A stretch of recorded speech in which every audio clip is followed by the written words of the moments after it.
26 जुलै हा राज्याच्या पर्यावरण मंत्री पंकजाताई मुंडे यांचा जन्मदिन असल्यामुळे माजलगाव मतदारसंघाचे नेते माधव तात्या निर्मळ यांनी स्तुत्य उपक्रम राबवून चांगला उपक्रम केलेला असल्यामुळे तात्या सर्वप्रथम ताईच्या वाढदिवसानिमित्त आपण कार्यक्रम ठेवलेला असले अभिनंदन. परंतु आपण माजलगाव मतदारसंघाचे भाजपचे नेते आहात आणि माजलगाव हा राजकीय केंद्रबिंदू असताना आपण धारूरमध्येच का बरं कार्यक्रम ठेवला? माजलगाव मतदारसंघामध्ये अनेक कार्यक्रम त्या ठिकाणी झालेत. अनेक कार्यकर्ते आपण पाहतो. मागच्या आठवड्यामध्ये आम्ही माजलगावला त्या ठिकाणी तिथले मंडळाचे सर्व अध्यक्ष असतील, आमचे रुपालताई कजरे असतील, डॉक्टर अभिजित सोळंकी असतील, रत्न पारखी मामा असतील, त्या ठिकाणी त्यांनी सुद्धा रक्तदानाचा कार्यक्रम घेतला होता. अनेक लोकोपयोगी कार्यक्रम त्यांनी त्या ठिकाणी सुद्धा घेतलेले आहेत आणि मी सुद्धा जातीनं त्या ठिकाणी हजर होतो. मला वाटतं आपल्याला ते माहीत नसेल. अनेक ठिकाणी वडवणीला कार्यक्रम आहेत. तेलगावला आमचे बाळराजे लगड यांनी कार्यक्रम घेतला. या कार्यक्रमाचा आजच नाही आहे तर मला वाटतं पुढील आणखीन 3-4-5 दिवस कार्यक्रम हे चालणार आहेत मतदारसंघामध्ये. उद्याच्याला वडवणीला आपले संजय भाऊ आंधळे युवकचे जिल्हाध्यक्ष आहेत, त्यांनी सुद्धा त्या ठिकाणी अनेक लोकोपयोगी कार्यक्रम घेतलेले आहेत. म्हणून एका दिवशी एका ठिकाणी सगळ्या ठिकाणी घेणं शक्य नाही. म्हणून आम्ही जवळपास हे 4-5 दिवस मागच्या 2-3 दिवसापासून आणि पुढचे 4-5 दिवस हे लोकोपयोगी कार्यक्रम मतदारसंघामध्ये होणार आहेत. याची आपण सुद्धा पत्रकारांना नोंद घ्यावी. निर्मळ साहेब, शेवटचा प्रश्न आहे. किल्ले धारूर शहरामध्ये भाजपचे 2 कार्यक्रम होते. डॉक्टर सुरवशी हजारे साहेब यांचा वेगळा आणि आपण माजलगाव मतदारसंघाचे भाजपचे प्रमुख असल्यामुळे किल्ले धारूर स्थानिक पातळीवरचा आपला देखील कार्यक्रम होत आहे. हे कार्यक्रम 2 होण्यामागे ह्यामध्ये हेतू काय? हे बघा, या महाराष्ट्रामध्ये आपल्या सर्वांच्या लाडके नेत्या नामदार पंकजाताई मुंडे यांच्या वाढदिवसाच्या निमित्तानं महाराष्ट्रामध्ये लाखो ठिकाणी कार्यक्रम होत आहे आणि आपल्याला माहिती आहे की खऱ्या अर्थानं कार्यक्रमाचा उद्देश काय असतो की अनेक लोकांपर्यंत त्या ठिकाणी जाता यावं, अनेक लोकांना त्याचा लाभ व्हावा, अनेक लोकोपयोगी कार्यक्रम त्या ठिकाणी व्हावात. म्हणून 2 झाले काय आणि 2 लाख झाले काय या महाराष्ट्रामध्ये? निश्चित आम्ही सगळे ताई साहेबांसाठीच काम करतोय. त्यामुळं ते तुमच्या दृष्टीनं ते महत्त्वाचं, पण आमच्या दृष्टीनं ताईसाहेबांचा वाढदिवस साजरा करणे आणि ताईसाहेबांच्या वाढदिवसानिमित्त जास्तीत जास्त लोकांना त्या ठिकाणी लाभ होणे, खऱ्या अर्थानं याच्यासाठी आम्ही कार्यक्रम होतात. आणखीन 4 जरी झाले तरी मला वाटतं त्याच्यामध्ये वावं वाटण्यासारखं काही कारण नाही. साहेब, परत एक प्रतिक्रिया. भाजपचे राज्य कार्यकारिणी सदस्य डॉक्टर सुरवशी हजारे साहेब यांचा फोटो आपण बॅनरवर टाकला आहे. निमंत्रित देखील दिलेला दिसतंय, परंतु ह्या कार्यक्रमाला त्यांनी पाठ का बरं फिरवली? नाही, त्यांच्याकडे काही कार्यक्रम, त्यांच्याही कार्यक्रमात त्यांनी नियोजन केलेलं होतं म्हणून त्यांच्या तिकडं कार्यक्रम चालू होते म्हणून ते आले नसते. सदरील माजलगाव मतदारसंघाचे भाजपचे नेते माधव तात्या निर्मळ यांनी विविध कार्यक्रम मंत्री ताईसाहेब यांच्या जन्मदिनाचे औचित्य साधून ठेवलेले असल्यामुळे आपण विचारलेल्या प्रश्नाला सन्माननीय माधवजी निर्मळ तात्या यांनी सकारात्मक दृष्टिकोनातून सावध प्रतिक्रिया दिलेली आहे. पत्रकार बाबुराव तिरके, लाईव्ह दिवे कॉलेज, बीड.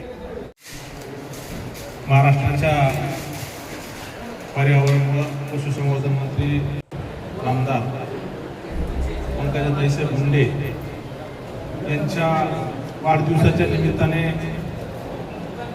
संबंध महाराष्ट्रामध्ये आज लोकोपयोगी कार्यक्रम त्यांच्या आदेशानुसार होत आहेत. कारण त्यांनीच आपल्या सर्व भारतीय जनता पार्टीच्या कार्यकर्त्यांना सूचना केल्या की माझ्या वाढदिवसाच्या निमित्ताने बॅनरबाजी वगैरे असले खर्च टाळून लोककल्याणकारी कार्यक्रम आपण त्या ठिकाणी राबवावेत. त्याचाच भाग धारूर शहरामध्ये आपण आदिशक्तीचे उपपीठ श्री क्षेत्र अंबाचोंडी येथे त्यांच्या दीर्घायुष्यासाठी आपण महाआरतीचा कार्यक्रम आयोजित केला होता. त्यानंतर चाटे इंग्लिश स्कूलमध्ये शालेय साहित्य वाटप व फळझाडांचे वृक्षारोपण त्या ठिकाणी आपण मोठ्या उत्साहामध्ये मोठा कार्यक्रम त्या ठिकाणी पण पार पडला आणि आपण आता या ठिकाणी रक्तदान शिबिराचा कार्यक्रम आपण या ठिकाणी आयोजित केलेला आहे. या कार्यक्रमासाठी उपस्थित मंचावर असलेले आमचे मार्गदर्शक मित्र जिल्हा परिषद सदस्य लालासाहेब तिरके असतील, नगरसेवक विनायकदादा शिंगारे, तसेच आमचे दुसरे नगरसेवक प्रदीपदादा नेरकर, बाळासाहेबजी शिरसट, उपस्थित या ठिकाणी धारूर शहराचे माजी नगराध्यक्ष बाळासाहेब गायकवाड असतील, माजी उपनगराध्यक्ष बाळासाहेब समकर, माजी नगरसेवक बाळासाहेब सोनटक्के आणि आमच्या तालुक्याचे लोकचे अध्यक्ष ज्ञानोबाजी बडे, आमचे मित्र बाळराजे रगड, त्यांनी सुद्धा मागच्या किती तारखेला घेतलं, 22 तारखेला त्या ठिकाणी उपस्थित होतो मी आणि आपले प्रदेशचे रामभाऊ कुलकर्णी. अतिशय सुंदर असं शालेय साहित्य वाटप आणि आपल्या गाईंना चारा वाटप त्या ठिकाणी कार्यक्रम घेतला. असे विविध कार्यक्रम आज जिल्ह्यामध्येच नव्हे तर संबंध महाराष्ट्रामध्ये होत आहेत. या कार्यक्रमासाठी उपस्थित ज्यांनी मला नेहमीच कार्यक्रमाची दिशा कशी असावी हे आमचे मार्गदर्शक बाबासाहेब मुंडे, सरपंच शिवाजीराव काळे असतील, या ठिकाणी उपस्थित आमचे निर्भीड पत्रकार आणि भावी नगरसेवक अतुलभैया सिंगारे व्हायचं आपल्याला काही काळजी करायची गरज नाही आणि भरपूर लढायचं आपल्याला. त्या ठिकाणी उपस्थित माझे मित्र उद्योजक दर्शक गोष्टीवर असतील, गजानन शेळके, आमचे मामा शिवाजीराव काळे असतील, बाबासाहेब काळे असतील, आमचे मार्गदर्शक राजभाऊजी संबोधक, उपस्थित माझे सहकारी मित्र उद्योजक तुकाराम सिंगारे असतील, अशोकराव तिलके असतील, त्या ठिकाणी देवा लोटे, रमेश मोरे, पुष्कर आप्पा, उपस्थित आमच्या बँकेचे सर्व कर्मचारी अधिकारी, उपस्थित बाळासाहेब शिंदे, उपस्थित आमचे रुग्णर आणि भारतीय जनता पार्टीचे आणि ताईसाहेबांवर प्रेम करणारे नेते, कार्यकर्ते, मान्यवर मित्रांनो, आज मी सांगितलं की आपण या महाराष्ट्रामध्ये ताईसाहेबांच्या वाढदिवसानिमित्त अनेक कार्यक्रम लोकमुख्य या ठिकाणी घेत आहेत. त्याचाच भाग म्हणून या ठिकाणी आपण हा कार्यक्रम देतो ना, आता हा कार्यक्रम या ठिकाणी आपण आयोजित केलेला आहे. रक्तदानाचं महत्त्व आपल्या सगळ्यांना आता कळालेलं आहे. पूर्वी रक्तदान करायचं म्हणलं तर अनेक लोक घाबरायचे. त्याचं कारण पण तसंच होतं, कारण रक्तदान दिल्यानंतर 48 तासामध्ये आपल्या शरीरामध्ये पूर्ववत रक्त तयार होते. हे अनेक लोकांना माहीत नव्हतं आणि त्याची भीती या ठिकाणी अनेक लोकांना होती. म्हणून त्या काळामध्ये रक्तदानाचा कार्यक्रम घेणं हा फार अवघड होता. आज आपण पाहतो छत्रपती शिवाजी महाराजांची जयंती असेल, डॉक्टर बाबासाहेब आंबेडकरांची जयंती असेल, अण्णाभाऊ साठेंची जयंती असेल, अहिल्या मातेची जयंती असेल, महात्मा ज्योतिबा फुले, सावित्रीबाई फुले यांची जयंती असेल, अनेक कार्यक्रमामध्ये मोठ्या महापुरुषांच्या जयंतीनिमित्त आपण त्या ठिकाणी रक्तदानाचा कार्यक्रम घेत असतो. खरं म्हणजे आपण जर 21व्या शतकामध्ये अनेक क्षेत्रामध्ये आपण खूप प्रगती केली मानवाला, परंतु अद्यापपर्यंत आपण अनेक पाहतो वैद्यकीय क्षेत्रामध्ये अनेक प्रगती झाली आहे. खऱ्या अर्थानं मोठमोठ्या जे काही रोग असतात त्याचे सुद्धा उपचार आता फार सुलभ झाले. पूर्वी आपण पाहतो अटॅक सारखे प्रमाण असतील, कॅन्सर सारखे प्रमाण असतील, आता त्याच्यामध्ये सुद्धा खूप मोठ्या प्रमाणामध्ये प्रगती झाली आणि अनेक रुग्णांचे जीव या ठिकाणी वैद्यकीय विज्ञानाच्या माध्यमातून या ठिकाणी वाचवले जातात. डॉक्टर लोकांचं ते मोठं योगदान आणि उपलब्धी आहे. परंतु अद्यापपर्यंत आपलं विज्ञान एवढं प्रगत नाही झालं आणि की आपण त्या ठिकाणी रक्त तयार करू शकतो. आणि खऱ्या अर्थानं रक्ताला जातच काही धर्म सुद्धा नाही. कुठल्याही जातीचा, कुठल्याही धर्माला आणि कुठल्याही धर्माचा कुठल्याही धर्माला रक्त जमतं, फक्त त्याचा गट एक असला पाहिजे. म्हणून आपल्या ह्या रक्तदानाला अनन्यसाधारण असं महत्व आहे आपल्या जीवनामध्ये. त्या रक्तदानाच्या माध्यमातून आपण अनेक लोकांचे प्राण त्या ठिकाणी वाचवू शकतो. प्राण शेवटी जीवदान देणं हे परमेश्वराच्या हातात आहे, परंतु अनेक लोकांना त्या ठिकाणी त्यांच्या वेळेमध्ये उपचार मिळत नाही, वेळेमध्ये रक्त उपलब्ध होत नाही. या धावपळीच्या युगामध्ये रस्त्यावर खूप मोठ्या प्रमाणामध्ये ऍक्सिडेंट होतात. त्या ऍक्सिडेंटमध्ये अनेक लोकांना वेळेवर त्यांच्या गटाचं रक्त न मिळाल्यामुळं आपला जीव गमवावा लागतो. परंतु आपण काहीच ना मनात भीती बाळगता आपण जर रक्तदान केलं तर निश्चित आपण त्या ठिकाणी प्राण वाचवण्यासाठी आपलं योगदान या ठिकाणी निश्चित राहील. आपल्या या लोकनेत्याचं काम आपण पाहतो. त्याच्याबद्दल आम्ही या शाळेमध्ये सांगितलं की ताईंसाठी आपण या ठिकाणी दीर्घायुष्यासाठी महाआरती केली. त्यांना दीर्घायुष्य लाभावं. त्यांनी या महाराष्ट्रामध्ये अनेक उंचीवरची पदं भूषवली आणि या महाराष्ट्रामध्ये दीनदलित लोकांची दीनदुबळ्यांची खऱ्या अर्थानं सेवा करण्याची संधी परमेश्वरांना त्यांना दीर्घायुष्याच्या माध्यमातून द्यावी. निश्चित आपले नेते एक कर्तृत्ववान नेते आहेत. या महाराष्ट्रामध्ये मुंडे साहेबांना खूप मोठं काम केलं. या महाराष्ट्रामध्ये नव्हे तर देशामध्ये त्यांनी या ठिकाणी नेतृत्व केलं. मुंडे साहेबांना अनेक सर्वसामान्य कुटुंबातल्या पोरांना आमदार खासदार करण्याचं खऱ्या अर्थाने या महाराष्ट्रामध्ये काम केलं. ते तुमच्या आमच्यासाठी कौतुकास्पद आहे.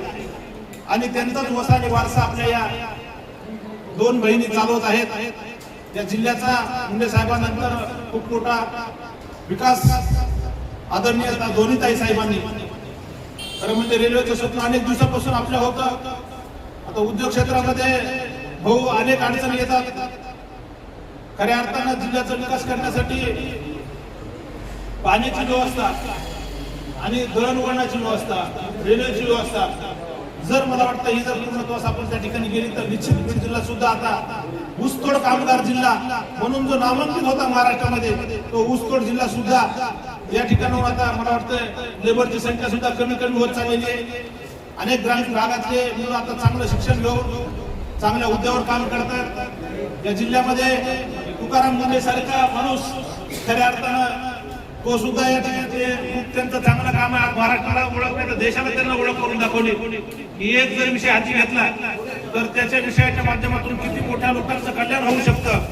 तर तेच कल्याण आमदार पंकजाताई सुद्धा या ठिकाणी करतात. आमदार पंकजाताई साहेबांचं सुद्धा काम या महाराष्ट्रामध्ये खूप मोठं आहे. त्या बीड जिल्ह्यासाठी जवळपास 11 हायवे त्यांनी मंजूर करून घेतले आणि आपल्या दबंग खासदार माजी डॉक्टर प्रीतमताई मुंडे यांनी सुद्धा खऱ्या अर्थानं बीड जिल्ह्याचं सर्वसामान्य लोकांचं स्वप्न रेल्वेचं त्यांनी पूर्ण केलं. आज अनेक लोक येतात, फोटो सेशन करतात, पण तुम्ही आम्ही सर्वांना ज्ञात आहे कारण फोटो सेशन कोण करतंय आणि खऱ्या अर्थानं काम कोण करतंय. अनेक वर्ष म्हणजे आपण रेल्वे पाहायचो. अनेक जणांना या ठिकाणी प्रयत्न केले. मी म्हणणार नाही की प्रयत्न केले नाही, परंतु खऱ्या अर्थानं ताकदीनं हे काम आपल्या दोन्ही ताई साहेबांना या ठिकाणी केलेलं आहे. येणाऱ्या काळामध्ये आता मला वाटतं 4-6 महिन्यामध्ये ही पूर्ण रेल्वे बीड ते नगर धावेल अशा अनेक विकासाचे कामं ताईसाहेबांच्या माध्यमातून या ठिकाणी या बीड जिल्ह्यामध्ये महाराष्ट्रामध्ये होत आहेत. आपण सर्वजण या ठिकाणी त्यांच्या या वाढदिवसानिमित्त आपण आम्ही जरी या ठिकाणी कार्यक्रम घ्यायचा म्हणलो तरी आपण सर्वांना या कार्यक्रमामध्ये सहभाग नोंदवला. खऱ्या अर्थानं तेच खरी सगळ्यात मोठी या ठिकाणी उपलब्धी आहे. आपण सर्वजण आमच्या विनंतीला मान देऊन आपण सकाळपासून या ठिकाणी उपस्थित आहेत आणि सर्व कार्यक्रमामध्ये आपण आता मन की बातचा सुद्धा कार्यक्रम अतिशय सुंदररित्या त्या ठिकाणी पार पडला. तो सुद्धा या ठिकाणी कार्यक्रम होणं फार आवश्यक होतं. या सगळ्या कार्यक्रमाला आपण उपस्थित राहिलात त्याबद्दल आपल्या सर्वांचे मी मनापासून या ठिकाणी धन्यवाद मानतो आणि सगळ्यांना विनंती करतो. मी स्वतः रक्तदान करणार आहे कारण शिवजयंतीला आपण रक्तदान त्या ठिकाणी केलं आणि त्याच्यानंतर आता ताई साहेबांच्या या वाढदिवसानिमित्त रक्तदान करायचं आहे. माझी सर्वांना विनंती ज्यांना काही बीपी शुगर नसतील त्यांनी सगळ्यांना या ठिकाणी रक्तदान करावं असं मी आपल्या सर्वांना विनंती करतो. आणि डॉक्टरचा सल्ला घ्या बीपी शुगर जमते का नाही मला माहित नाही, पण आयुष्यामध्ये शुगर व्हायला जमत नाही, पण मला वाटतं जमायला पाहिजे. डॉक्टर साहेब काय म्हणतात नाही जमाय वामनराव म्हणजे आपलं गुणमान तिकडं का थांबलं या नाही इकडं या इकडे तर जमत नाही तर ठीक आहे त्यांच्यासाठी आपण सवलत कारण देऊ पण ज्यांना जमत आहे त्यांना माझे हात जोडून विनंती या ठिकाणी की आपण त्या ठिकाणी उशीर होईल. तुम्हाला जमतंय ना? तुम्हाला बी शुगर आहे का? आता भविष्यामध्ये एक लक्षात घ्या किती अवघड होईल मला सांगा. म्हणजे अनेक लोकांना शुगर आणि बीपी होईल. म्हणजे त्याच्यामुळे आपलं आरोग्य सुद्धा या निमित्तानं मी आपल्याला आरोग्याच्या शुभेच्छा देतो. सकाळी सकाळी लवकर उठा जावा, व्यायाम करत जावा आणि मग आपण तंदुरुस्त राहिल्यानंतर विनायक दादा आपल्याला त्या ठिकाणी रक्तदान करता येईल एवढीच आपल्याला या ठिकाणी विनंती करतो. आणि सर्वांना परत एकदा ताईसाहेबांच्या वाढदिवसाच्या निमित्तानं ताईसाहेबांकडनं सगळ्यांना मी त्या ठिकाणी आपल्याला तुम्हाला सुद्धा शुभेच्छा देतो. आणि पर्यावरणाचा समतोल राखणे तो सुद्धा महत्वाचा आहे. आम्ही आता वृक्षारोपण केलं. मी माझ्या आयुष्यामध्ये जवळपास 1000 ते 1200 झाडं लावलेत. विशेष म्हणजे त्याचं मी संगोपन सुद्धा केलं राजूशे. तर मला असं वाटतं की आपण प्रत्येकानं आपल्या पुढच्या पिढीसाठी पैसा तर सगळेजण कमवून ठेवतात, पण ते चांगलं पर्यावरण दर्शनसाठी आपण त्या ठिकाणी करावं. आपल्या ठिकाणी जागा मध्ये आपण सुद्धा मोठ्या प्रमाणामध्ये वृक्षारोपण करावं. आणि प्रत्येकानं आपल्या आयुष्यामध्ये 10 झाडं जरी लावली आपण या क्षेत्रात. या ठिकाणी भारतीय जनता पार्टीचे माजी तालुका अध्यक्ष अशोकराव आणि दोन्ही बी माजीच आहेत. आणि एक आता मन की बात जिल्हा संयोजक आमचा कार्यक्रम जोरात झाला ना मन की बातचा. तर आपल्या सर्वांना विनंती आहे की आपण सुद्धा आपल्या जीवनामध्ये अतुल भाई जेवढं काही पर्यावरणाला देता येईल आपण खूप काही देतो पर्यावरणाला. मला एक जणांनी मी थोडक्यात भाषण संपवणार आहे. मला एक जणांनी सांगितलं की मूल जन्माला म्हणले सगळ्यात अगोदर त्याला कशाची गरज लागते तर ऑक्सिजनची गरज लागते. त्याला दूध जरी आईना अर्धा तास उशिरा पाजलं तरी काही फरक पडत नाही, पण 5 मिनिटं जर ऑक्सिजन नाही मिळाला तर ते म्हणजे जगू शकत नाही. म्हणजे एवढं वृक्षांचं महत्व आहे ते आपल्या सगळ्यांना पटलं पाहिजे. आपल्या जीवनामध्ये आपण पुढच्या पिढीसाठी आपल्या लेकरा बाळासाठी आपण या ठिकाणी निश्चित वृक्षारोपण केलं पाहिजे. ताईनं सांगितलं एक झाड माँ के नाम एक झाड पिता के नाम. आम्ही आज 11 झाडं विशेष म्हणजे फळझाडं लावले, आंब्याचे झाडं. शाळेमध्ये देत असताना असं वाटलं की भविष्यामध्ये त्या ठिकाणी लेकरं शिकणार आहेत, ते सुद्धा त्या ठिकाणी आंबे खाऊ शकतात आणि पशु पक्षी पण त्या ठिकाणी येऊन फळं खातील. म्हणून बाकी झाडं लावण्यापेक्षा आम्ही आपल्या आंब्याचे झाडं त्या ठिकाणी निवडले आणि त्याच्या माध्यमातून दोन्ही गोष्ट साध्य होतात, पर्यावरण आणि आपला फळांची सध्या त्या ठिकाणी आपल्याला उपलब्ध होते. म्हणून माझी आपल्याला सर्वांना विनंती आहे, विशेष म्हणजे दोन्ही माझ्या तालुका अध्यक्षांना रक्तदान केल्याशिवाय आपण जाऊ नये एवढीच विनंती करतो. आणि सर्वांनी रक्तदान करावं असं मी काही बोलत आहे.